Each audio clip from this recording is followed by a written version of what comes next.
And we're back with another episode of the Lakers Fast Break podcast. It's Gerald Glassford coming right back at you here from Lakers Fast Break, Pop Culture Cosmos, Inside Sports Fantasy Football, and Game Source. We truly appreciate everyone out there listening to all of our great shows. And if you can, please give us that 5-star review wherever you get your podcasts. Plus, if you can like, share, subscribe, follow, or do anything that you can to support us right here at the Lakers Fast Break, Pop Culture Cosmos, Inside Sports Fantasy Football, Game Source, the great guys at LakersBall.com. Go ahead and check out Ox 1947 today at LakersBall.com because I'm sure he had a ton of stuff to say earlier this evening during game time at LakersBall.com. Plus, our good friends at Lakerholics.com. Go ahead and check out Jamie Sweet's 5 Things articles today. And of course, the mastermind behind it all, Laker Tom. Big shout out to Laker Tom. Hope he's feeling better. Hope everything is doing well. Hope he was going to be here on tonight, but I guess not as of yet. So we'll see what happens with him. Hopefully everything will continue to feel better for him. But go ahead and check out what he's doing today at Lakerholics.com. Plus our good friends at the Hoopheads Podcast Network. And if you could support all that, plus please, if you have not done so already, we're so close to 300 subscribers. Go ahead on YouTube and subscribe below Joe Soro today, right there. I know you can do it. As a fellow Lakers fan, I know you can. Go ahead and support the Lakers today by going ahead and subscribing to us right here at the Lakers Fast Break. And if you do all that, it is sincerely appreciated. Well, the Lakers return to the court in a semi-official manner as the exhibition season opens up for the team at Crypto.com Arena tonight in Los Angeles, and they were facing off against the Sacramento Kings.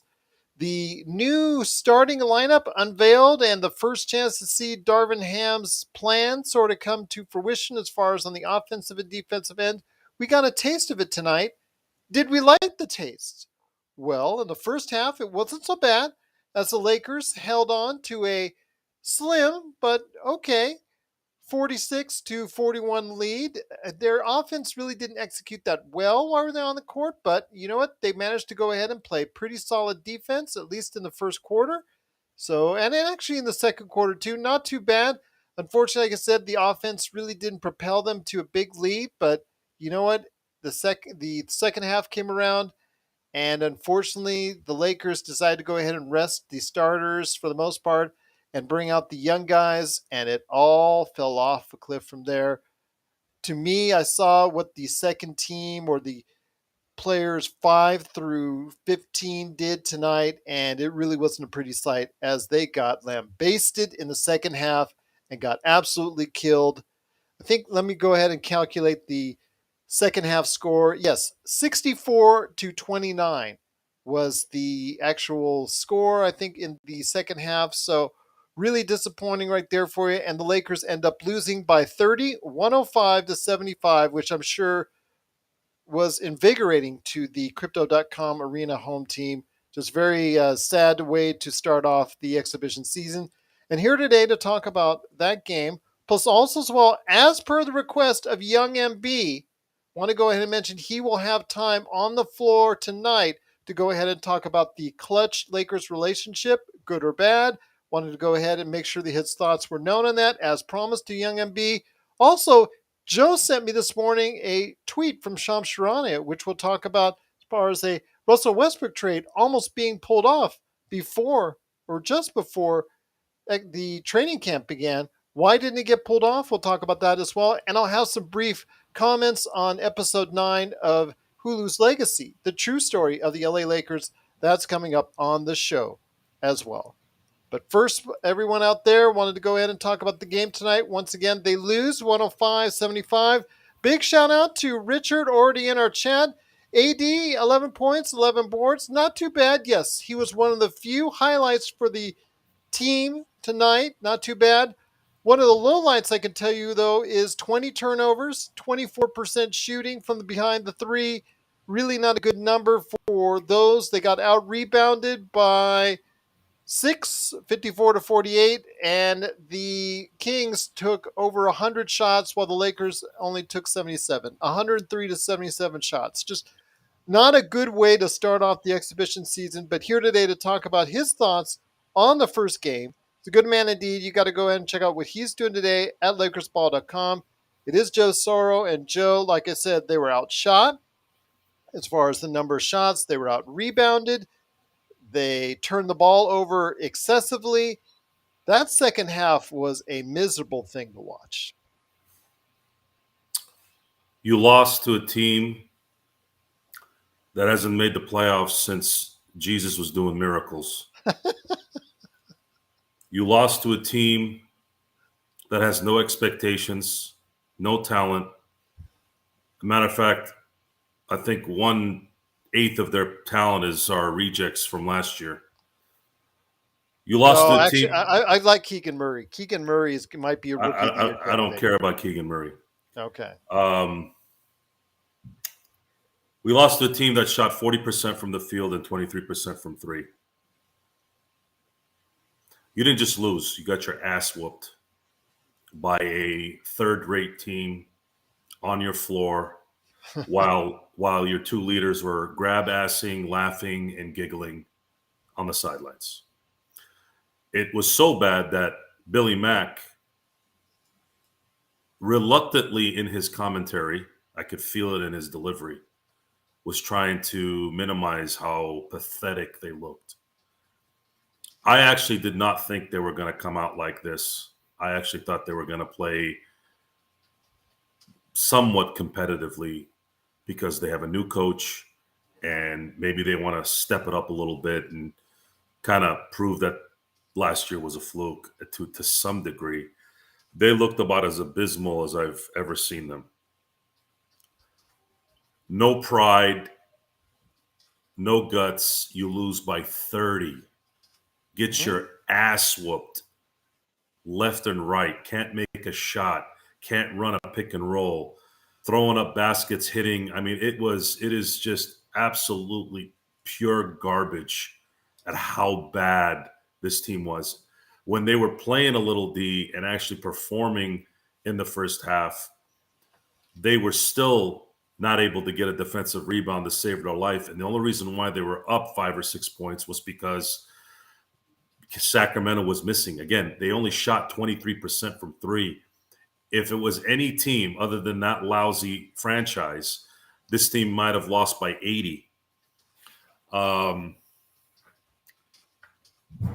have no faith in this team. This is not going to be an anomaly. This is going to be the standard. And I want Laker Nation to understand that this may need to get blown up. I'd say by the end of the year. I think there might need to be something done. I don't think Jeannie and the Lakers have any idea how to do that. But I hope you guys know that all that negativity that we were talking during the summer this is what your result was. It was realistic, and we talked about, LeBron and AD or LeBron and AD, but players 3 through 15, it goes off of a cliff, and it goes off of a sharp cliff at that, and you saw it tonight. Anyone who was coming off that bench was absolutely putrid. Even someone like Cole Swider, who scored 10 points, which was the most anyone scored off of the bench, unfortunately, he couldn't stick on defense. So you're really caught between the rock and the hard place because no one, absolutely no one, could get you any valuable minutes coming off that bench tonight. It was awful. I say this in not just the show, but in life. I think we live in a world where we don't have enough. We probably don't have it. I know this is going to sound weird, but we don't have enough Bill Belichick's in the world where they'll just say they played good, we're done, we're going to go to next week, or just simple answers and not a lot of fluff commentary. Being 44 years old, I've seen it all. I've seen it all, guys. I've seen all the talk. I see it every day. I saw it tonight. Pure liars, And I'm not going to get into what I saw tonight on my personal side of things in my business, but you have this delusion and this full of garbage commentary that we have to deal with every day, and we've accepted it. It's kind of like infomercials where you know it's a joke, you know it's a lie, but you sit there and you laugh and you go, that stuff doesn't work. But you know what? Let's give it a shot. Let's see if it will work. And that's what they're counting on. The verbal nonsense versus the eyes. The eyes will tell the story. The eyes told today or tonight that the Lakers are a leaderless, pathetic sack of crap for a basketball team. And that goes from the bottom, which is pretty much 90% of it, to the few that are on top. And I am going to throw a lot of venom at this because in the small possibility that it leaks somewhere and actually gets to some of the leaders on this team, I don't think they've really been told how pathetic they are. I just don't think they've been told that. I don't think the leaders of this team who are grab-assing and laughing and giggling, I don't think anybody's really told them how pathetic they look. I'd be more than happy to tell them, but I know you would. I don't think I'll ever have that chance. I would have to probably get on a show like First Take or whatever. But you know, they are as far as from a basketball standpoint, I really don't have a lot of respect for really anybody on our team. Not from the coaching staff, not from management, not from ownership, not from the players. I think what really just absolutely just made me just itch was just watching the guys laughing on the sidelines. And whenever I get irritated or depressed, I'll watch something like The Last Dance or something that Kobe does, because I have to kind of re-register my brain into thinking about what used to work so that I can get out of that mode. When you get into this mode of failure and disgust and acceptance of trash, you have to be careful not to get infected by it. So you got to go find a cure for it and understand that you don't want to be in that mode. We knew that LeBron, we knew that AD, we knew that Westbrook were not going to play a lot of minutes, and that's not the issue here. The issue is you're telling me that you're coming in with this defensive philosophy and this team-oriented BS, and your team looks 10 times worse than what Frank Vogel threw out there last year.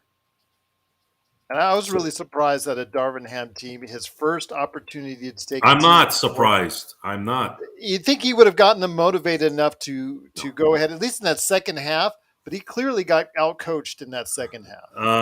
Out-coached is an interesting word. Sean McVay got out-coached by Bill Belichick when the Patriots beat the Rams in the Super Bowl a few years back. I say out-coached because Sean McVay is a really good coach who got out-coached by the greatest of our generation. That's being out-coached. And sometimes even the good ones get out-coached. And when you use the term out-coached, it usually means something like of some value that the coach that got out-coached got out-coached. I think we throw in the out-coach thing when you're a crappy coach. If you're a crappy coach, you didn't get out-coached. You're just crap. You aren't coaching well enough to even warrant being out-coached. Yeah. I know I'm being to some mean and ridiculous in terms of, hey, it's a preseason game. No, it's sure not, Paul guys. Terry, well, it's I'm sure not. Paul Terry, wherever he's at, he's probably right behind you, Joe, because remember, he's the one that wanted Ham fired from the get-go. I'm not there yet, but yeah, this wasn't a great start. We made it very clear that this team needed to create an identity right out the gate. Yep. It matters. A winning mentality matters. It really, really does. It sets the tone, even in a mundane game. I've told you guys the story of Michael Jordan when he broke his leg in his second season and how Reinsdorf wanted to tank to get the lottery pick. And what they were trying to do is get Michael to not play so that they can lose. And Michael said, take it, eat this, and played, and they made the playoffs. And what that did was it created this winning mentality while everybody's sitting there worrying and it's this, it's that. Oh, okay. So winning doesn't matter to you guys. You're just waiting to get draft picks. That's why I used to hate tanking. I hated it. I dealt with it because we had to. We had to get talent somehow. But what it did was, what did it do year in and year out for 4 or 5 years until LeBron came, right? We just kept losing and losing and losing.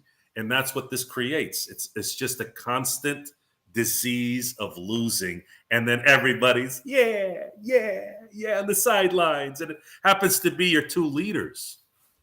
Grab-assing and laughing, and they're having a good time over there. They're drinking their wine. They're even doing that squinting laugh. It must have been really funny what they were watching. Not a care in the freaking world. And these are the same guys are going to take interviews, and LeBron's going to sit there and talk about being humble and this is a great opportunity. And I. Everything's an I with that guy, right? Well, you can I this. There you go. This is what's coming, guys. I want you guys to be ready, and it's going to make really good TV.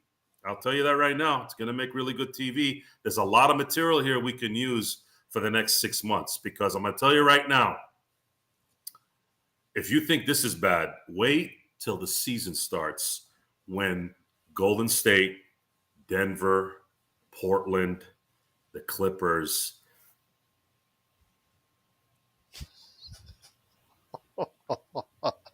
Can't believe you just did that. Let me ask you this. Which was worse, today's game, or if you're Phoenix Suns fans, the Sunday game when they lost to the NBL team from Australia, the Adelaide team, the Adelaide 36ers?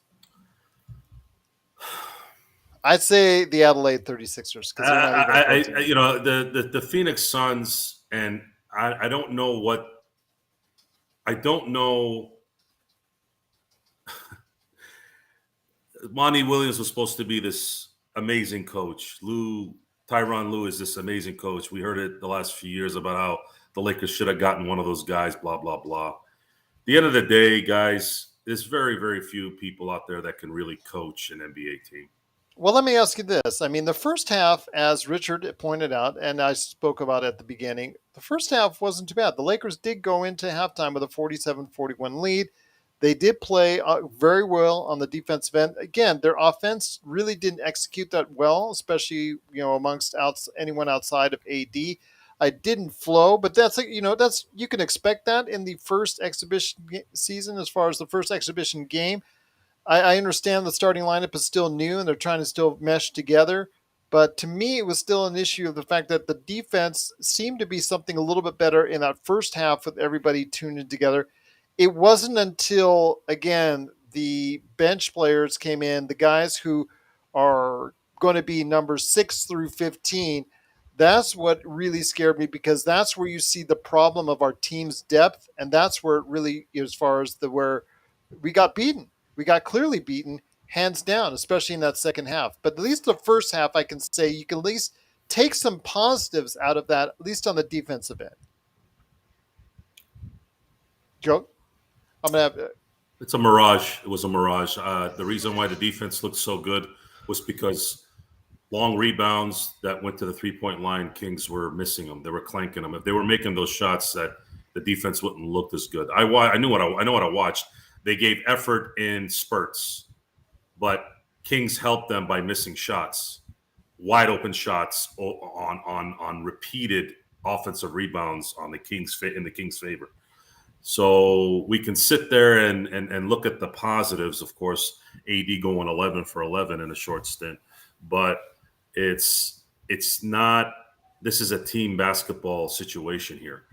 Team basketball looked like utter trash, and the second half looked like 4 dumpsters of trash. And the fact that these guys are considered NBA players is a laughing stock. I'm embarrassed. It was an embarrassing display of basketball. It was an embarrassing display of coaching.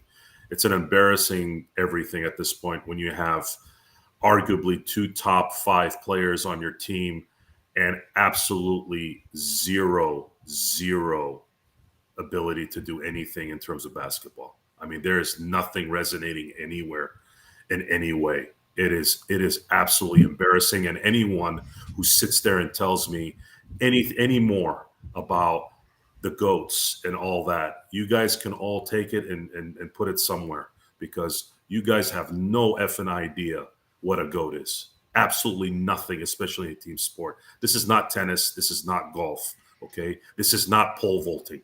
This is team basketball.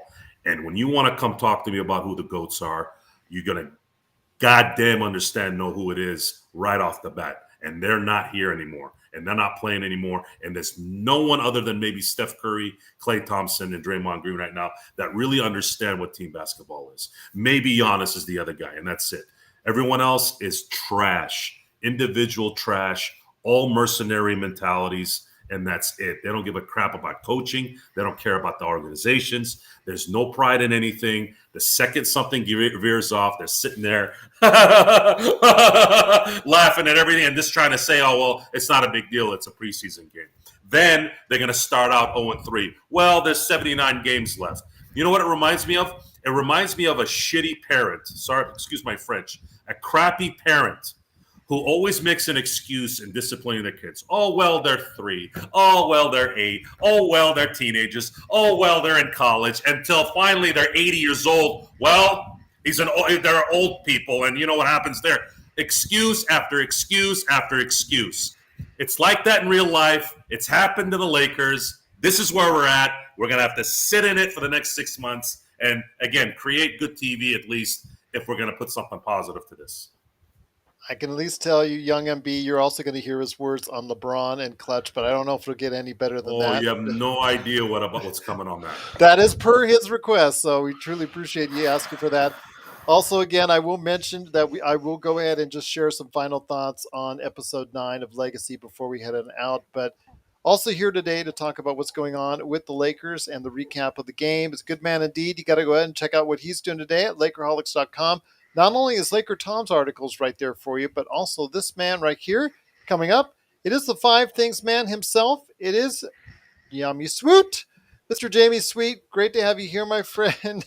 Oh, the glasses just reflect the monitor. So okay, fair enough. Well, I'm watching you, you're watching me, and I'm watching you off your glasses watching me. But exactly, that's right. I mean, I as much as I like the idea of that, if I could reflect myself out into the masses, I don't think it really works like that. So no worries. But I wanted to ask you. I mean, obviously you saw, and Joe's, for the most part, right on the button as far as what was going on for tonight. I mean, I can take a little bit from the first half. The defensive side of the ball looked okay. I think the offensive still need a lot of work. And to me, it was kind of depressing because earlier this evening, I saw the Brooklyn-Philadelphia first half, which was an incredible right. game and fun to watch. The fact that there was no take fouls anymore, they were running up and down. It was like a track meet. It was wonderful at times to watch real basketball like that. Then you come watch this travesty of a game, especially in that second half, and it went all awry from there. Yeah, I mean, look, I will never say it's just a preseason game or it's just one game out of 82. And Joe's right. That was the mantra last season for a lot of the Laker fans out there. Like, well, don't worry, you're overblowing it. It's preseason. Who cares? But preseason is where foundations are built, it's where good habits are created, and it's where bad foundations are laid and bad habits are created just as easily. And so what I saw tonight was not really encouraging. Guys who are here on vet minimum contracts who are still pretty new in the league ought to be hungrier. I feel like if you're here on the Lakers and you're on a vet minimum deal and you're kind of like showing up, where do you think your next big contract's coming from? Where do you think you're gonna? And if the reality is that maybe they know that it's just not going to be out there, that they're not that good. And let's be honest, the Lakers didn't have a lot to work with, so we're looking at the assemblage of talent that's curious at times and mismatched kind of at best. You saw a lot of people who I think are worried about scoring off the bench this season because nobody's really a polished player. I'm worried more about competence off the bench. I mean, all of these guys are. What have these guys done? Okay, let me put it this way. Let me put it this way. But this is the great imbalance. This is the great issue I've had with Rob Pelinka. We had an aged veteran roster last season that couldn't run. And this year we have a bunch of guys who are athletic, but like don't know how to play basketball. So Well, let me ask you. Let me ask you this. What were your thoughts in What are you that doing, second man? quarter? Well, let me ask you this. In your thoughts on the second quarter, what was rolling through your mind when we rolled out a lineup of Austin Reeves, Patrick Beverly, I think it was JTA, I think Yep. it was Wenyan Gabriel, Yep. and I think one more. Who was I talking about? Thomas Bryant. Yeah, Thomas Bryant. That's correct. When we rolled out that lineup, what were you saying to yourself? That's our bench, man. I mean, what do you think? What do you think? That's the bench Rob Pelinka. And that was, and I saw that lead that the Lakers starters built started to get sucked right up. You might have to get used to that sound and visual, just visual reality. I mean, listen. Now, yes, it's only one preseason game, but it is only one. So we've got a time in preseason to work on this. This is like 3 days of work from the coaching staff. I thought that there were some interesting things that the starting five did, and you won't see this. This won't happen. This lineup, the distribution of minutes, where everybody plays roughly 20, 24. Yeah, and that won't be happening. So, do we want that five group of guys who you just mentioned playing 20, 25 minutes a game? Absolutely not together. Not together. And also that won't happen, right? They'll break up. They were doing sharing the ball duties, and there was no real. It was like hockey. It was like hockey shifts tonight. It was more like hockey shifts than a true NBA rotation, right? Like we had our starting unit hockey shift, and we had our bench unit hockey shift. And I would say the only thing I got tonight is I still would rather see Thomas Bryant as a starter. I thought he played better than Damian Jones did. Our chat room agrees. And thanks, chat room. I thought that might be a change we see in a game or two. I like Kendrick Nunn as a starter, but you might need to put somebody worse in the starting lineup so that the bench has somebody better. Would be another change I might make. With a pulse. Somebody who's like doesn't. I get you involved. Great. I score it. Maybe that's better. Those are two changes right off the bat. I think would go along. Now, does that erase 30 points? No, that doesn't erase 30 points. That doesn't erase all the awful defense. That's just on the side of the ball that I worry the least about. The defense looked, and this was the problem with Frank Vogel last year. We had a guy who is a defense-oriented coach who loves defense, and he did. The year before, we had the most efficient defense in the league, but with guys who either can't play or don't know how to play, any coach is going to struggle to implement a comprehensive defensive scheme. And that's another point where I only came in at the end of Joe's pontificating. But I agree that, a team like Golden State understands that, we're only as strong as our worst guy. And if our worst guy is awful, we're awful. Yeah. And this team has the potential to be pretty awful on any given night. So that is what the Lakers are putting a lot of. I would imagine the only thing they're really hoping for is either an incursion Kendrick Nunn. Obviously, you're hoping that AD and LeBron are back, and LeBron won't go 0 for 7. AD looked fine. I'm not worried about LeBron's scoring. Russ looked like Russ. I would maybe swap Reeves, or if you're gonna play Paul Toscano-Anderson, maybe put him in the starting lineup. Try to get to do one thing, go out there and help these guys defend, and let Nunn run the second unit until 20, 25 games in, and maybe you talk to Russ about it and see how that goes over. But I can tell you that's going to go over like a German balloon near a unmanaged source of flame. So, I not a lot of positives, honestly, to take away from tonight. No, nobody should be excited about what they got to watch. Think that any of the weird things we've been saying about the potentially awful state the team could be in for this entire season are hyperbolic or inflammatory, rather just kind of organic observations based on empirical evidence. Well, I mean, all over the summer, we've gotten criticisms because of the fact we were too negative, or the Lakers aren't really going to be that bad, or the Lakers are really going to have a really great season. They're really going to start to look good, and you'll see. We want to be proven wrong. Yeah, We I would don't love to be want the proven wrong. Lakers to fail. I mean, I'm not wearing this shirt for my health. I'm wearing this shirt Right. because I love the Lakers more Right. than any other team in any sport. And I'm doing this show because I love the Lakers more than any other team in any sport. I don't want the Lakers to fail, but I'm not going to lie to the public that we go ahead and talk to on almost a daily basis now and feed them a bunch of propaganda or lies. I'm going to tell them to straight up shoot. I'm going to shoot it from where I see things and observe things. Right now, you got a team that's very shaky defensively. They can't shoot. And when you're turning the ball over 20 times, it's not a good combination, Jamie. No. I mean, that's the problem. I mean, well, and some of that is like, I don't want Austin Reeves to be the point guard. Like, he's not. He's not a point guard. He can make a play. A lot of guys can make a play or two plays. You don't want him creating offense. You don't want him making plays. You want him to, if he makes a read on the way to like shooting or driving to the basket, that's different. But I don't want to put Austin Reeves at the top of the key with the ball in his hand and be like, go to work, man. I didn't want THT doing that. You have Kendrick Nunn. You will have Dennis Schroeder. You will have, more LeBron, more Russ, better or worse, guys who at least have made a living off of that sort of thing. I want for Austin Reeves to be able to like hit open threes and defend and like, hit the open layup when it's there. And, if he creates a little bit here and there, that's fantastic. But like, part of the problem is that we don't know a lot about how any of these guys are going to play alongside LeBron again. This is again like the third season in 4 where like most of the lineup around LeBron and AD has changed. Yeah. And now it's basically the whole lineup from last year to this year. So it's not an easy thing to play alongside guys like that. It's not an easy thing to come to the Lakers, but at the same time, you give up 30 points, turn it over 23 times, multiple guys miss all of their shots.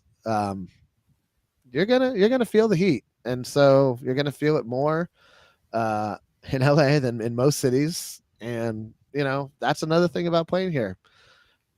Some guys thrive in small markets because they're basically encouraged to just show up.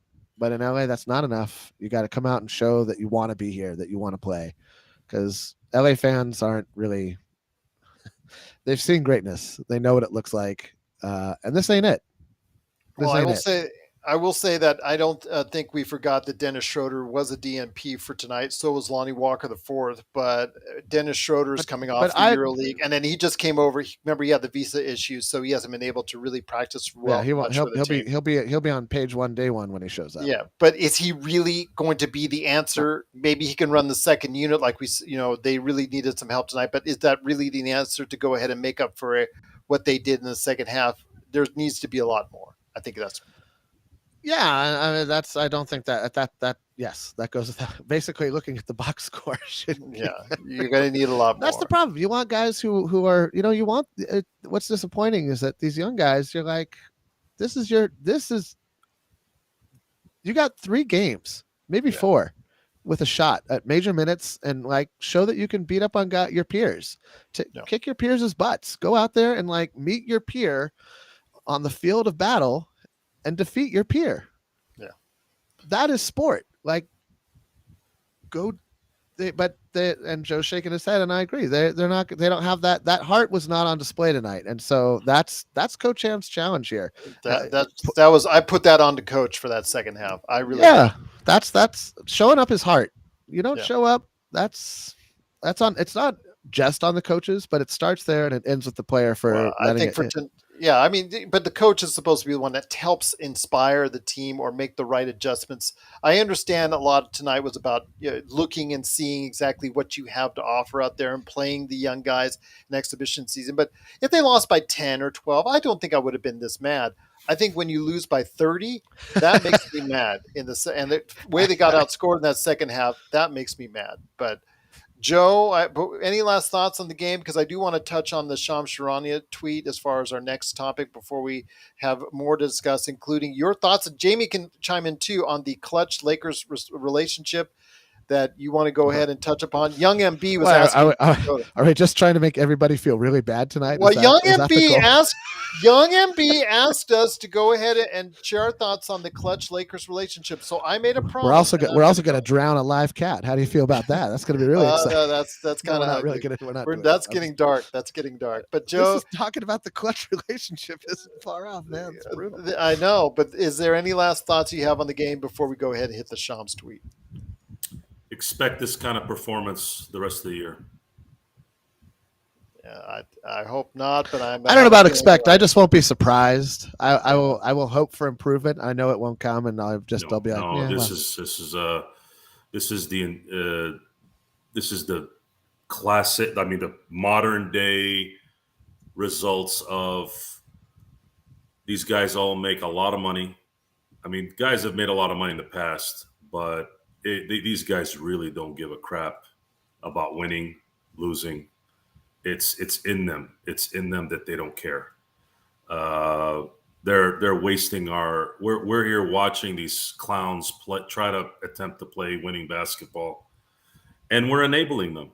We're enabling them because we're still watching, and at that point, there's no reason for them to put any effort in because they know we're still watching. They know that these TV networks are going to pay them billions and billions of dollars to put the sacks of trash that they put on TV, and that's where it never ends. It's like, we're forced to buy certain products that we don't believe in because this particular place is the only place that makes it, and it's the same thing here. We have people who are criticizing the commissioner for a decision that didn't go their way. And right away it was, let's stab you in the back since we don't agree with it this time. You agreed with everything the other 80 times, but this one, the commissioner screwed it up. These guys are I mean, athletes to some degree have always been an entitled diva, conceited, ego-driven types. But I used to at least see a benefit in their ego, guys that actually gave a crap about winning and actually being professionals and playing. And at that point, you would accept whatever they were. At least when they were on the court, they were all about the business. But these guys are all, they've shown me nothing. This summer has shown me nothing, from Durant to the Kyries to the LeBrons to all these guys. To me, I don't know what else other than it for all to end. All of them retire, go, and never to be seen again. And I'm just tired. I'm tired of looking at these athletes. I'm tired of having to cheer for these guys. I'm sick of it. I don't want to have anything to do with them. They don't encompass anything that I like. Nothing. And they showed it even more tonight. One of the things I do want to talk about is something actually Joe sent me earlier today. And one of the things I saw early in the morning from Joe was a tweet that was sent to me by Shams Charania. And the tweet that Joe sent me by Shams Charania was the fact that the Lakers, and he wouldn't put this out unless he had some corroborating reports on it and sources that are telling him that this was the case, that the Los Angeles Lakers were seriously considering a blockbuster trade on the eve of training camp. The franchise's internal collaborative debates and the possibilities that exist in the coming weeks and months. So he was talking about how they were very close to pulling the trigger on the trade. Joe, your thoughts on that? Because, again, I don't know why Shams is tweeting that now when training camp is over and they're already in the exhibition season. I don't get it. I just don't understand why he needed to go ahead and shout that out now. Maybe he should have gone ahead and, if he had that kind of beat or whatnot, send it out earlier a week ago or a few days ago, maybe it would have been more in line. But I just didn't see the point. But, hey, he wanted to go ahead and ruffle some feathers. He certainly did. Sounded like a low-rent agent move. Yeah. Who do we know that's general manager of a team in the NBA that was a former agent? Almost half the league now. I'm kidding, but there's a few. You guys know what I'm talking about. I don't Yeah, say I know the what you're name. talking about. I know. He did the same thing. He did the same thing last training camp. It was about the DeRozan trade. Right. This is like This is like me needing a iPhone 14 and somebody is bringing me an iPhone 7 to sell me. Well, I'll stick This to is my Galaxy. Thank you. okay. Well, Galaxy 21 versus Galaxy 19, whatever it is. Point is, you're trying to hawk a 7 when 14 is out. It just adds. I can't prove who it was, but a lot of common sense says we know who it was. It is just an just this today was that was like the jab to start the day, and then the right hook of a pathetic display of everything known to man in basketball. It's just, this team is just it is run by complete bozos. And even that's an insult to Bozo the Clown, because at least he entertained people. Yeah, he had These a great guys, career. These guys can't they wouldn't be able to entertain blind people. It's just I'm so disgusted. I was right Really? around around that the end of the third quarter. I'm sitting there and I got a picture in picture with the Dodger game, and here's the Dodgers that are playing in a tie game at the time, and they have nothing to play for. And you're watching these relief pitchers sweating, turning red, and trying to get guys out. They've already won 110 games. I'm giving you an example here. These Yeah, guys I know. don't have to look like that. They don't have to play, but they're in the zone. They're in the winning mode. I still want to get these guys out. I don't want them to score. I want to win this game.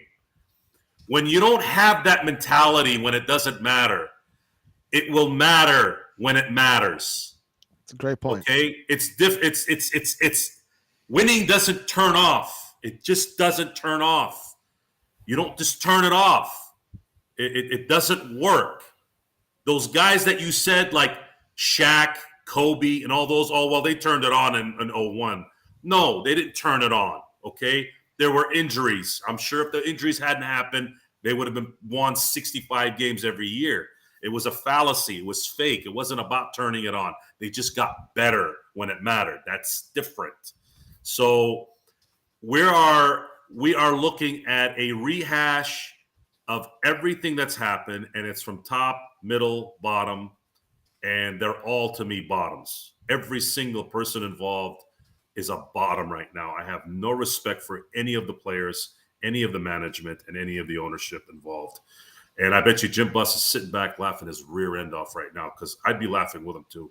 Especially if you saw episode 9 of Legacy, the true story of the LA Lakers, which focused in on that battle, that custody for ownership debate, and then the whole decision-making process and the board and the whole 9 yards as far as that, as far as Jim being ousted, Mitch being ousted, and it going to the hard times as far as the years, Kobe retiring and all that. Yeah, so it went into that, like you said, and I could see, like you said, Jim somewhere smiling right now as far as the things that are being done. But then again, he absolutely showed that he was very inept at his position as well. So, well, because I don't know what he has to smile about. Yeah. Well, he's smiling because he's watching, in my opinion, even a worse situation than when he was in charge. Now, the Lakers won a title without they won him. a title. I don't know. You can't take that away. But yeah, you can't take it away, I guess. But, Rob, I will say this: Rob Pelinka and even I would add Jeannie Buss into this are terrible at reacting to winning. All they've done is jettison an entire championship winning team for this. That's my problem. My problem isn't like last summer to this. I'm like, since you won, you have basically systemically dismantled a championship winning bunch of guys who all basically finished you wash the next season out, right? There's no good season after the bubble season. You're not going to get a guy or two in and be like, oh, now nobody's tired. It just doesn't work like that. Should have shut down LeBron and AD, but they didn't. They tried to but without building a dynasty, tried to build a dynasty. And that's been my problem. Like you either, you could forgive all the teams for maybe reacting poorly to the short turnaround, but we reacted exceptionally poorly to the season after that, because at least we had a good defense and got to the playoffs in the short turnaround season without LeBron for a lot of it and without AD for a lot of it. And we since then have just wildly overcorrected a team that didn't need that much correction.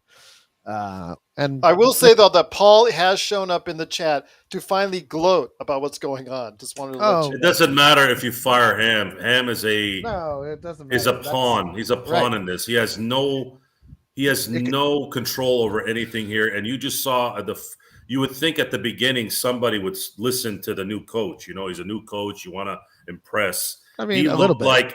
It looked like he hadn't coached jack squat in his entire life. The fact that you got spanked by 30 by a CBA team the last 20 years is an embarrassment. I don't care if it's preseason. You stomp on these guys. You create an identity. You say, look, we matter.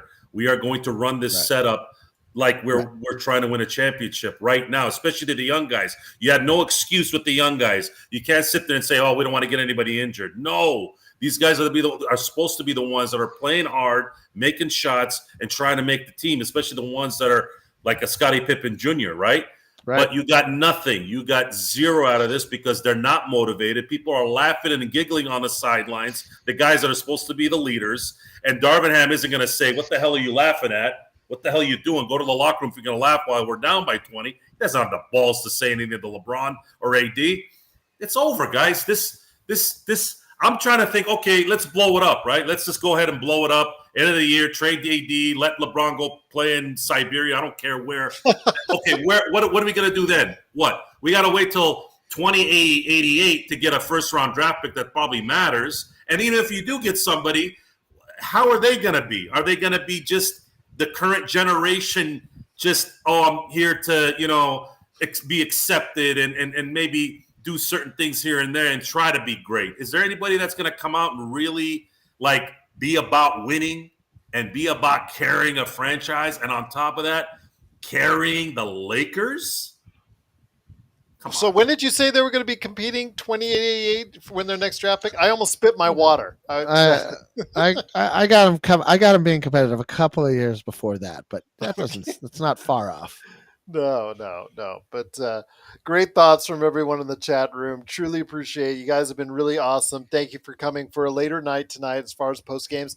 We'll be doing like this for post games pretty much all season long. So go ahead and check us out for post games right here at the Lakers Fast Break. Cleveland might as well be sovereign. I haven't been to Cleveland, so I can't verify or deny that.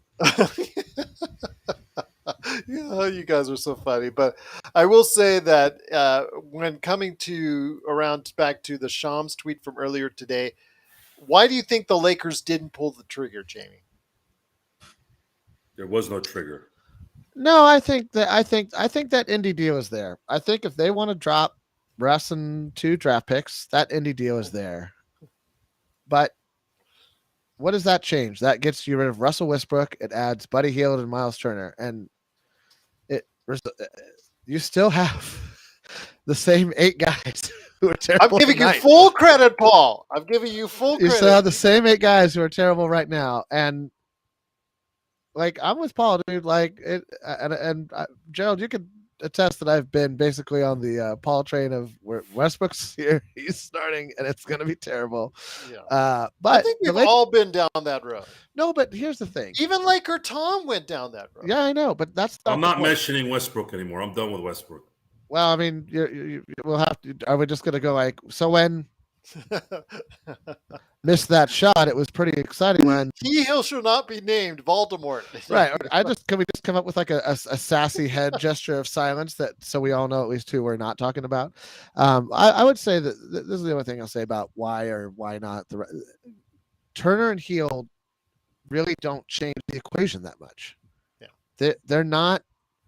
Neither of them. You this. I said this from the start. Neither of them is an all-star. Neither of them has taken a team to the playoffs or even really been involved in a successful playoff run as a nobody on the team, like a mild contributor. And so, to the point of when do you actually tear it down?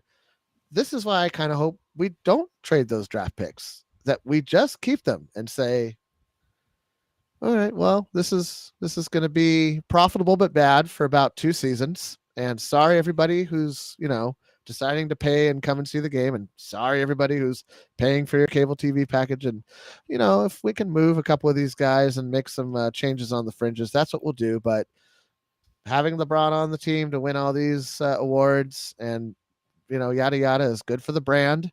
Number one, not for the team, good for the brand. Very telling moment in this Lakers summer. You could say what you will about it, but it's like yelling at it's like yelling at the walls of the castle from way out on the edge of the property. How do you, Joe? I want to know how you really. Couldn't give I really two want to craps. know how you really feel. I couldn't give two craps about his brand or his people. I know, but it will. It will I care continue. about the Lakers. I care about the Lakers. That's it. I don't care about. But that's the else. brand, right?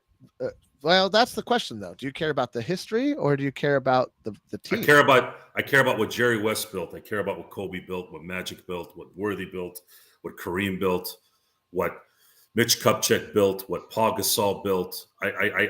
What Dr. Buss created. Yeah. That's what I care about. That's why I stay. And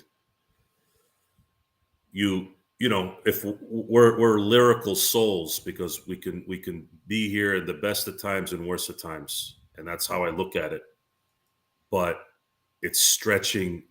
I remember during the Luke Walton years, I hadn't missed a game in a decade, and the losing finally just ate at me. I could not watch anymore around January, February, where it gets really bad. I could not. I missed my first game after 10 years. This was in 2017. I hadn't missed a game, one game. The last game I missed was the last game Kwame Brown played when they were in Detroit. Now, that was just a pure coincidence. It was a road game. It was a road game before he got traded for Pau Gasol. It was a road game. And at the time, I was in San Diego. I didn't have access to watching the KCal games. So a lot of times I'd be listening those games or whatever if I couldn't make it to a sports pub. So that was the last game I didn't watch until the Luke Walton second half of the season, where they just kept losing, and that finally ate at me. This is eating at me even worse, because at least those teams, we knew they had nothing. This team has two top 5 players, and they are trash.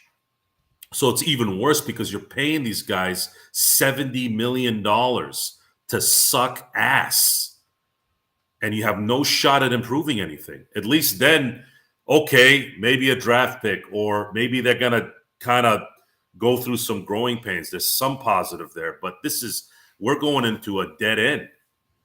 And it's just not, they don't care.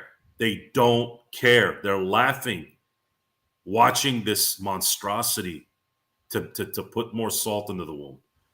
And I have no feeling for that. I wanted to go ahead and mention real quick, I know that John McCallian's in the chat room now. He wanted to go ahead and ask about our thoughts on he who shall not be named. Oh, you mean that guy? Yeah. Starts with West and ends with a Brook. I think you guys are taking this a little too literal. Definitely not. And I will say, hold on. I just want to say he was 15 minutes tonight +1 for whatever that's worth. I don't care about Russell Westbrook. I don't care about what he did today. We gotta hear our thoughts. 3 assists, 2 rebounds. It was just there. And the problem is the fact that when he puts out one of the better performances on the team with a +1, that's pretty sad with only 5 points. He was just there. It really didn't matter to the whole outcome of the game, because he just didn't play well. He didn't play bad. He was just there. And when you play just there and you're one of the best performers in the plus-minus region, that's not good. That's absolutely not good. What would have been good on Darvin Ham's part is to put Westbrook in the second half and let him play with those guys and let him do what he had been doing his whole career, which was stat pad and play Westbrook ball. And we might have had a chance to not have such a huge deficit and have an abysmal display of basketball, to the point where you're watching these guys play and going, these guys look like me after not playing for 2 years. That's how it looked. It was really bad. That second half was just awful to watch. Q3. And that's it's not about the skills at that point. It's about this and this. Zero pride, zero want, zero desire. Who is the leader on this team? Who are the leaders on this team to say, guys, we want you to go play like this is a playoff game. We need to get into winning mode. No, we didn't see that. We saw clowns on the sideline, and a do-nothing coach that will eventually be really do nothing by the end of the year. Well, I already know it. Evidently, in theory, the player you're talking about is Patrick Beverley, but I don't see that happening. So I just want to mention something though that actually both John McCallion alluded to, and earlier tonight was alluded to as well, in regards to, the fact that these guys, it's a preseason game. Who cares? I know Petting My Cat actually said, if we'd only lost by 10, I would have been cool with that. I think if they would have been lost by 10, it's okay. As far as just a preseason game, as long as the guys come in, do their thing. What was their record last year? 0-8. They lost every preseason game. What was their record last year? 0-8. They lost every preseason game. 0-6. 0-6. Yeah, sorry. 0-7. What are you going to tell me now when they go 0-12? It doesn't matter? What are you going to tell me when they go 0-5 or 1-4? What are you going to tell me then? It's just that they showed no heart in that second half. I don't give a rat's behind any of the responses at this point. I know what I'm looking at. I know what this team is. They suck, and they're going to suck all year. Prove me wrong. You got to have a mug. You got to be sitting at a table. You got to be like at a park somewhere to make sure you recreate that full meme.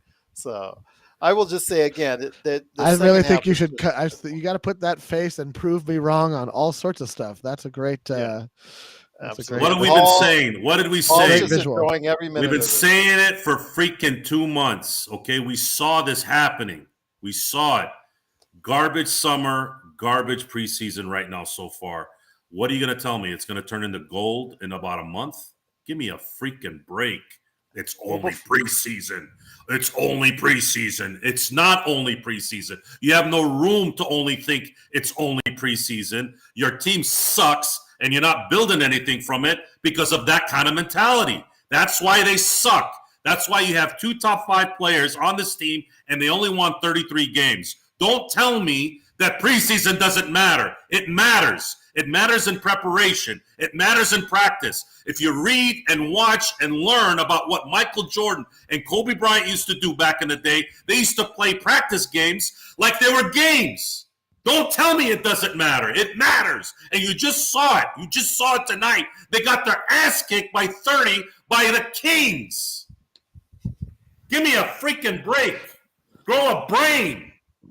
Grow a freaking brain. That's the problem. That's the problem with the loser mentality. That's how losers think. Oh, it's only this. No, it's not. This team has no room to say it's only this. They suck, and they showed it more tonight. That's Joe for you. Don't hold anything back. Just don't hold. Don't hold anything back. I tell you what, he's on it tonight. He has every right to be upset. Again, that second half was absolutely abysmal. You know who really has a right to be upset? People who paid money to see that in the arena. You're right, absolutely. But before we head out, guys, I wanted to go ahead for that. Speaking of an extra rant, I thought he was going to save it for this rant coming up, but we promised young MB. He did ask the other day in great detail. He had an extremely long and detailed comment that it was truly sensational, and he asked us to go ahead and share our thoughts on the LeBron Klutch-Lakers, unification as far as their team, the organization is concerned. It just seems like they're very symbiotic with each other, and that has worked for the most part, in recent years, in recent times, to their detriment, in my opinion, as far as the reliance on Klutch clients and personnel. But Jamie, before I get to Joe, so maybe you can catch his breath for a second, your thoughts on this dynamic, because it might have worked in the short term, and it did create a situation where we did win a title out of it, but unfortunately we got so reliant on it, it's really started to actually see the effects of that in a negative fashion. Yeah, it kind of reminded this era of Laker basketball reminds me of when the Florida Marlins assembled a baseball super team and won the World Series, and then basically blew it all up so that they could make money off the team. I think it was the Marlins, maybe it was the Rays. I can't remember. One of the two Florida teams. I think it's It was the awful. Marlins in I think '97. It was the Marlins in '97. Wayne yeah, Huizinga was about to sell the team. So what they do is when they want to sell the team, they need to drop all the salary to make it more profitable. exactly. That's what No, happened. and that's exactly what happened. And maybe maybe that's what the Butts family doing in this scenario. If they are, they're doing it terribly.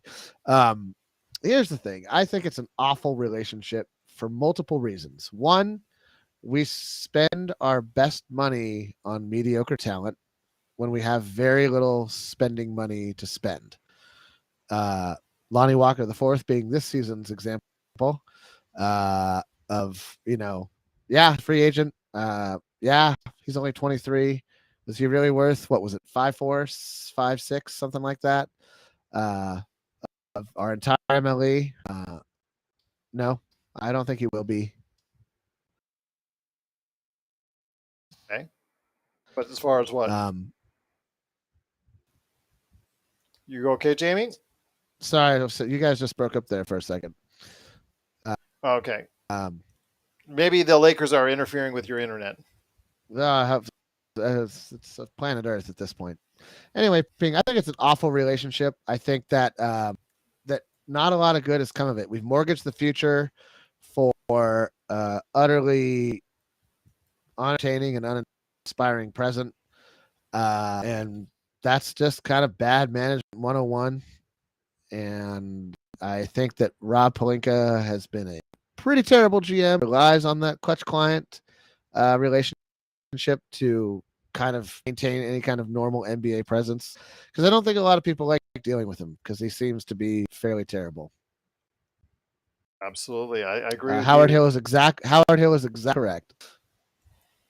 Yep, absolutely. He is out of his depth at this point in time. It's just showing that the team right now has a roster that's really inept after you get by LeBron and AD. Joe, I promised young MB that you I would will go say ahead this and share your thoughts.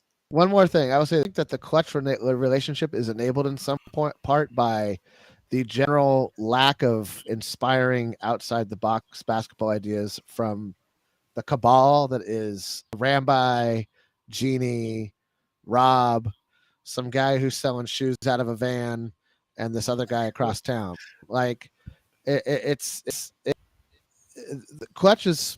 Let's be honest about this. Really, Clutch is smart to prey on a team like the Lakers at this point in their history. I don't think this would have ever happened in a doc. Would have told all the sports agencies that you come to us. I don't go to you. So on and so forth. That's not how this version of the Lakers is run. It's not how this version of the Lakers is going to be run. And to expect otherwise, I think, is pretty silly. Joe, the floor is now yours, my friend. Jamie has shared his thoughts with me. I just think, like I said, it's just a deal that's gotten worse and worse and worse as the Lakers have become more reliant on it. I know Young MB, this is a shout out to you once again. We truly appreciate you commenting on our YouTube channel as far as asking for this and your detailed thoughts. It was some great, great thoughts on it. And I hope everybody gets a chance to go ahead and check it out on one of our previous videos that he posted the other day. So go ahead and please go ahead and give him some props. I'll read it at the end. But your thoughts, Joe, on this relationship we currently have with Klutch and the Lakers. Well, Clutch probably, and this is something that probably doesn't get discussed enough. Imagine this: Clutch, I don't want to say was ran off, but they were not accommodated by Dan Gilbert and Pat Riley in their 2 stints or 3 stints in between those two cities. Dan Gilbert, who sacrificed sellouts and finals appearances because he got so tired of dealing with them, because they're a disease. They're a disease to their businesses. You're allowing a separate entity to dictate how you run your business. You're the talent. I pay you to play basketball. I don't pay you to bring an entourage that makes business decisions. Agents are supposed to take care of their clients, get them as much money as they can, get the perks together. But you're not supposed to babysit all their cousins and brothers and sisters either. And at this point, it just because there's no talent in front office or in ownership, you're just not. You're just kind of going with the guys that are suggesting things, and then on top of that, you're getting the Kurt Rambis and his wife involved, and then you got Jeannie doing what she does, and it just looks like a slumber party of a disaster. I don't see any professionals now. When you look back at the rift that you had with the Jerry Wests, with the Phil Jacksons, you look at again, I was talking about context. There is a separation in certain things. And, Phil Jackson, knowing how the psychology part of the team works, okay, you're looking at Jerry West in the late 90s was able to accumulate talent. But what didn't work was the talent wasn't winning. It wasn't winning. It was an issue. And Jerry West could not help that process. So you had to go get Phil Jackson to finish that last bit so that this talented team wins. And where the rift in that situation was, Phil Jackson was likely thinking, I understand you got the talent, but what you guys have been doing for the last 4 years isn't working, and I can't have you be involved because they're going to lean on you. And they've been leaning on you because you'd hired Del Harris, you had hired Kurt Rambis, and Shaq never respected any of those guys. Kobe probably didn't respect any of them. And they all he knew that Shaq loved Jerry West. He knew that Kobe loved Jerry West. And he needed that separation. He needed Kobe and Shaq's focus to listen to him so that they can go win. That's different than what's going on now. Right now, they don't know what the hell they're doing. And Klutch is a business only in trying to make their own situation good. They don't give a crap about the Lakers. They don't give a damn if Jeannie croaks. They don't care if Rob Pelinka jumps off a building. They don't care about any of these people. So imagine not anyone caring about who you are, but you have to let them live with you and eat your food and buy them clothes. How would that sit? And on top of that, you have to watch the team you own, the team that is an icon for teams in the world, watching so-called stars not project in any way about, oh, well, this is, we're here to win. We're here. We just had the worst Lakers season in the modern era, and they're still giggling and they're still laughing and they're still saying stupid crap, and the fans too, and idiots out there that are watching. Oh, it's preseason. Okay. When they go 0-6 again or 1-5 in the preseason, I'm going to wait. I am going to wait. And if you think the venom is bad now, wait till that gets proven right again. There's no one on this planet that wants to be wrong more than me, because if I wanted to be wrong, that means everything is all good feelings. But the reality is, we know what we're watching. We saw it today at its worst after all that happened. And who's to blame and who's going to get fired? It doesn't matter, guys. It doesn't matter. You got to know who's in front of you. Klutch does not give a crap. LeBron does not give a crap about the Lakers. The only reason why he came to the Lakers is because he wants to put that jersey on. so he can help his brand. And I understand individual accolades and individual aspirations, but it is a team sport, and Kobe cared about his career, Jordan cared about his career, but they cared about winning more. And those days, I think, might be gone. I don't think we're ever going to get them back. Not from any modern player. Maybe a couple players here and there in the NBA right now, maybe a Giannis. But other than that, this team as a whole, this league as a whole is full of just they're getting paid $50 million a year. I just don't think they give a crap anymore. I just don't. And maybe they shouldn't. I'm going to say with JTA, Paul, because Paul's saying JTA is trash. When it comes to JTA, I just think, I don't know what you were expecting. I mean, he didn't get a single rotation minute as far as during the playoff run, really, to any extent. So I don't know what the Lakers were expecting. JTA is the Mozgov of guards. He didn't have anything to show in the playoffs, and for some reason they signed him. I remember when we he's signed only signed a veteran's minimum, so it's not like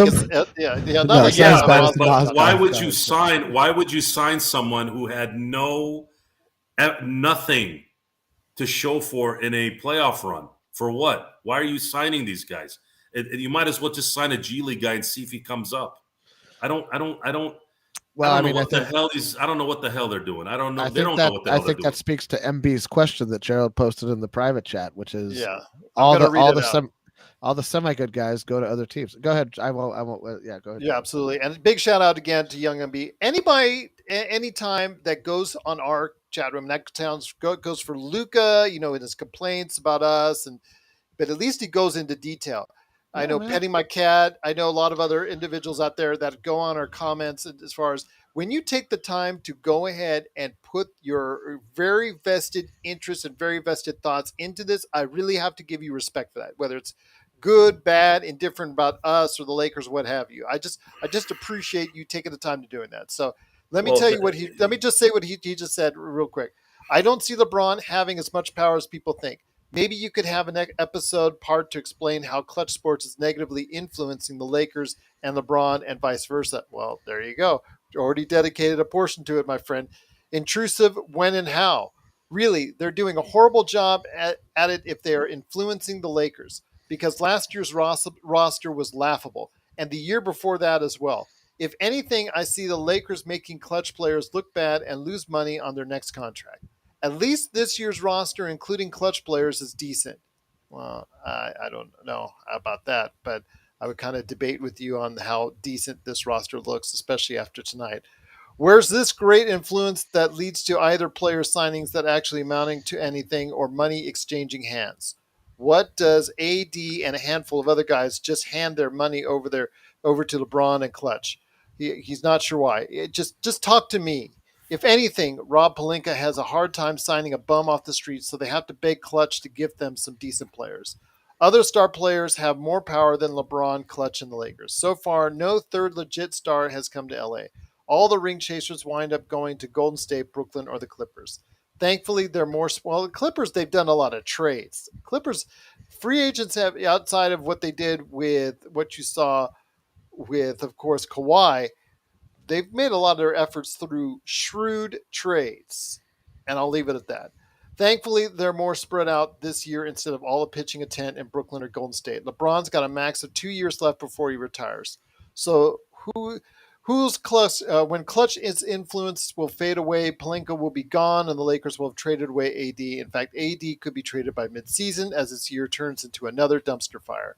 AD goes to Chicago for Durant, Vucevic, and some picks. Just his guess. You could then sign Kyrie next season, maybe. He wouldn't mind that. But yeah, that's the comment from Young MB. You really took the time to go ahead and share your thoughts on that. Joe, I know you wanted to speak. I just wanted to get that to, about out there about as far as him, Young MB. But your thoughts on this, my friend. More about Clutch? Well, about just finishing up on that comment you were about to make.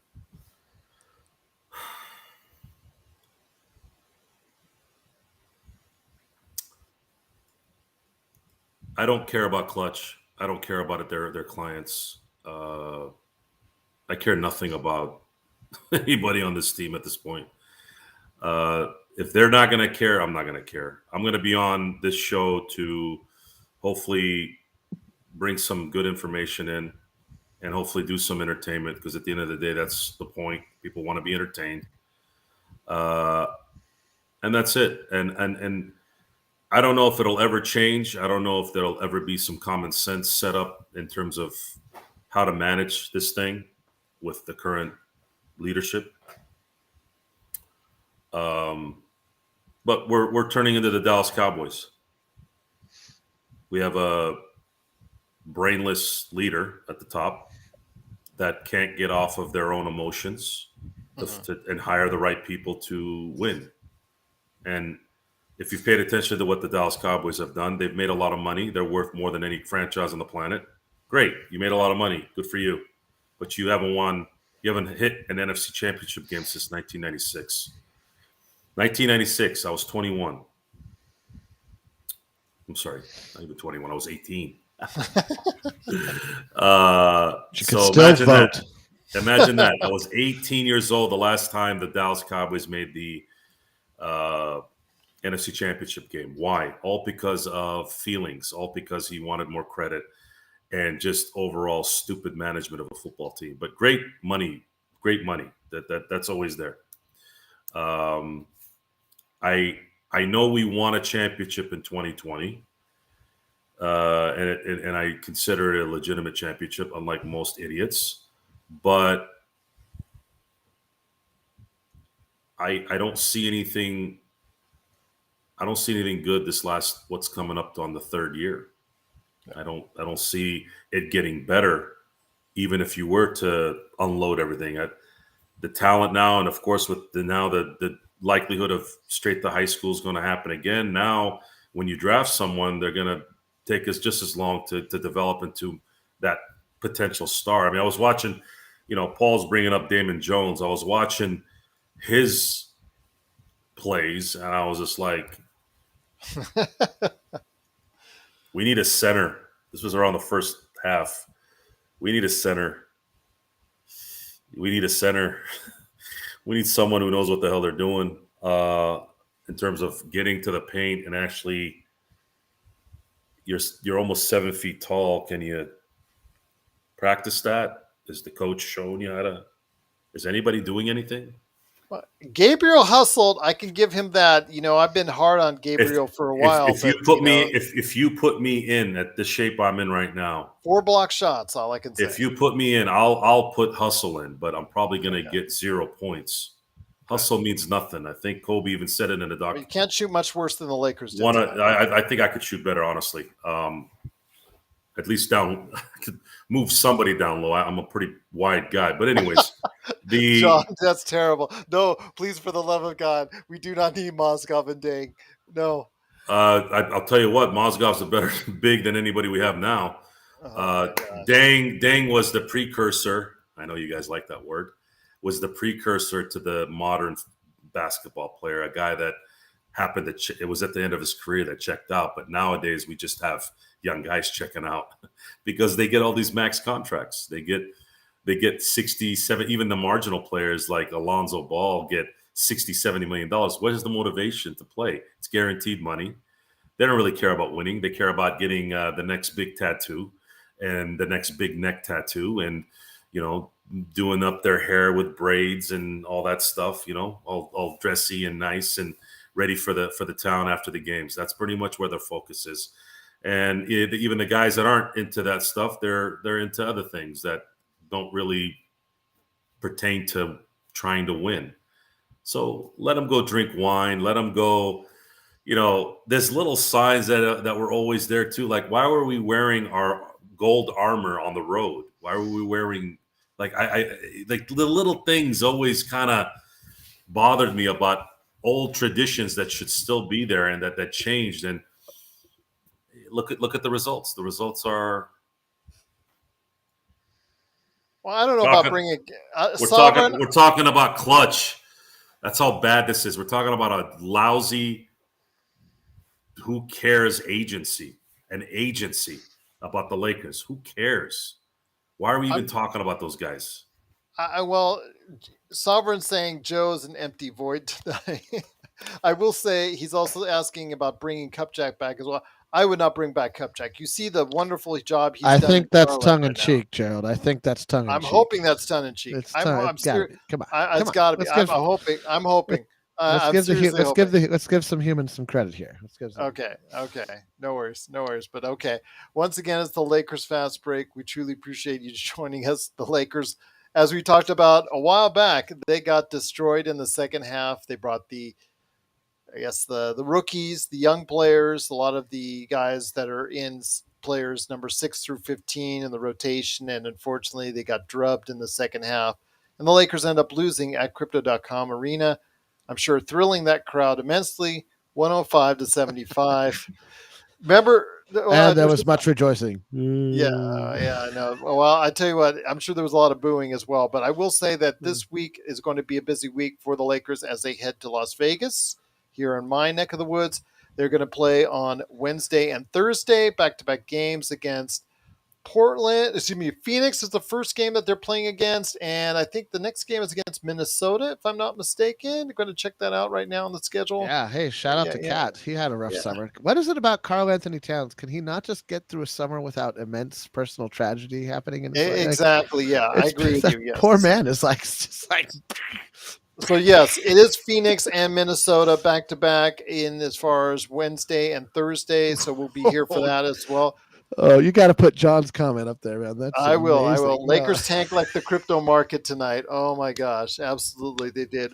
I will tell everyone though that I am going to check out the game in suburban Henderson, Nevada, between Victor Wembanyama and Scoot Henderson as their teams get together tomorrow night. I will be there for that. The number one and number 2 expected 2023 first round draft picks. So I'm looking forward to sharing my thoughts on that. I may just do a short. I'm not sure if I'm going to do an actual episode on Tuesday night. So what I will do is if I don't do that, I'm just going to go ahead and share a YouTube short on the channel. So go ahead and check that out.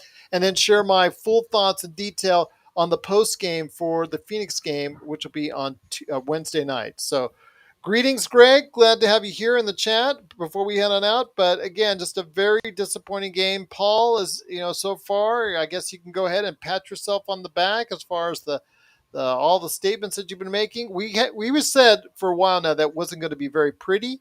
We thought that the team would be lacking as far as the depth, and it did show tonight. But Joe, any last thoughts before we head on out, man? Because that trade that you just took away there changed nothing. By the way, it doesn't. Yeah. It's not enough. It's not enough. You need more. You need a lot more. It's like throwing a bucket on a forest fire of water.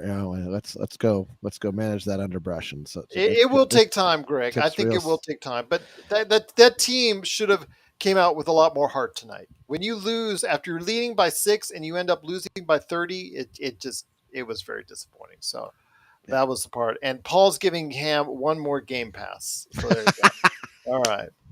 But I will say before we head on out, Joe, again, a very disappointing effort. After that game, I'm done for forever. I was more entertained tonight by the first half of that Brooklyn-Philadelphia game, and also I was more entertained by the 9th episode of Legacy, the true story of the LA Lakers, covering the battle for custody of the Lakers, Kobe's retirement, his Achilles injury, the fall of the Lakers as an organization. It covered it well. I still wish they wouldn't gloss over the world championships they win, because they always, in the series, they always seem to just like, it's done within 30 seconds as far as glossing over it. But you know what? That's what the people want to watch, is the hard times for the Lakers. But your thoughts on what went on tonight before we head on out? Well, it's the real story of the LA Lakers, which is all encompassing of those talentless, ego-driven schlep rocks of the bus kids. Johnny, Jim, Jeannie, maybe the fourth daughter is fine. I don't see anything wrong with her. But the other schleps, the other 3, the reason why it's about them is because that's what they're about. They're about them. They wanted credit where credit was due. They wanted this. They wanted that. It's like children, 12-year-olds. And you're getting a little taste of it now again. We had it with Jim Buss, and we're getting it now with Jeannie. How do I end this? He's trying to find the words, which has been hard. I That's was gonna hard say, to say. I nothing's gonna get done. The deadheads like Charles Barkley and Stephen A. Smith are gonna sit there and terrible. What needs to happen? I think that's Stadler and Waldorf, actually. What needs to happen is someone needs to go to the be in the Muffet media show for in the reference. in the meeting room. Somebody needs to be in the media room and ask Darvin Ham, is your team going to continue to play with gutless, cowardly effort, including LeBron and AD? And are you going to continue to let them laugh and have a good old time when you're down 20 points and drinking wine because they're injured on the bench and everybody's having a party? You're the coach, right? You're going to be the defense guy. You're going to be the guy. Is this what that is? Is this what we're going to be watching? Basically Frank Vogel too.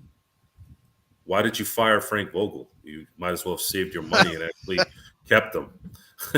I don't want to hear this. You see this? Perhaps you've heard the term patsy. You see this? This is right here. This is what a lot of people in society do in all walks of life, all day. I see it every day, just nonstop. And then when you find out what they do, what's with this? Why do you keep doing this when you're not covering this? People are so full of garbage, it's nauseating. And at this point, what else can I say other than calling it out? It makes me feel good to call it out because no one seems to do it. So I would ask Darvin Ham, again, I'd probably get kicked out. I will never get back in there again, which is fine. I don't want to be in there anyways. But are you guys going to continue to be gutless and cowardly in your play? Because you have no business losing by 30 to the Sacramento Kings in any walk of life with that talent that they have, unless you're a coward and you're gutless. I mean, you guys tell me, what else do you want me to tell you? You want me to say that there's some positives coming around? There's been no positives. There's nothing you can tell me right now that's going to prove otherwise. What are you going to tell me? Oh, well, it's preseason. Okay. Stay tuned. Stay tuned indeed. But before we head on out, Jamie, any thoughts on the game before we head on out? Again, we will be covering on Wednesday and Thursday for the post game, so make sure you tune us back into right here at the Lakers Fast Break. But Jamie, any last thoughts on the game before we head on out?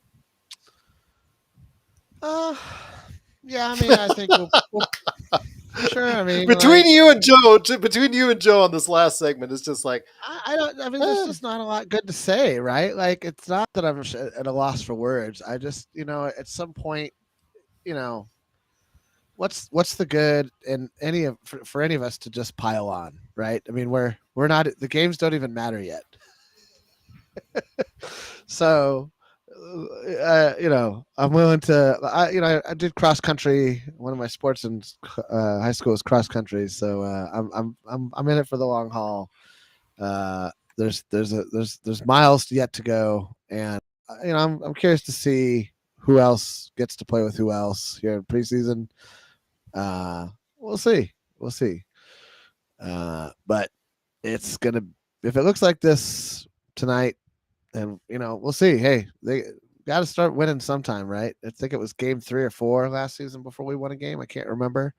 Maybe 5 or 6 even. I mean, in the regular season. I know we went 0 for the preseason. You got to avoid that. Somebody's got to get pissed. It's funny. All summer long when it was like, whoever shows up on the Lakers, we just got to show up for work. And now I kind of regret keeping it to that point. If you just show up in life, all right, hey, there you are. But I mean, there's a difference between showing up and wanting to accomplish something. And I didn't see any wanting to accomplish something tonight from this team. And as long as they don't want to accomplish anything, I can guarantee you they won't. Well, I'll tell you what, I'm just hopefully going to go ahead and speak better things about the Lakers come Wednesday and Thursday. I do want to go ahead and give a final shout out to Laker Tom. Hopefully he is getting better. I want to make sure everybody knows it wasn't COVID, but it was another illness, which I can't go into detail on. I know he said he wanted to be here tonight. I think after watching the Lakers second half, I'm probably pretty sure he would probably go back into not feeling so well. Plus the fact that Westbrook is in the starting lineup, I think that's a double whammy for him. I think that would really set him off. So I'm kind of glad he didn't come on the air tonight because, this is a very frustrating time for all Lakers fans, and I really don't want him to get upset because I know, again, he's on the mend. I'm just hoping he gets better. I know that actually a lot of people have been asking about him, both from Lakers Fast Break and from outside of that. So if you really want to go ahead and just make him feel better, please go ahead and give him a shout out on Twitter at LakerTom. I think he could really use it, especially now after tonight's game. But yeah, just between everybody. If that try goes down, John, you won't be able to stop him.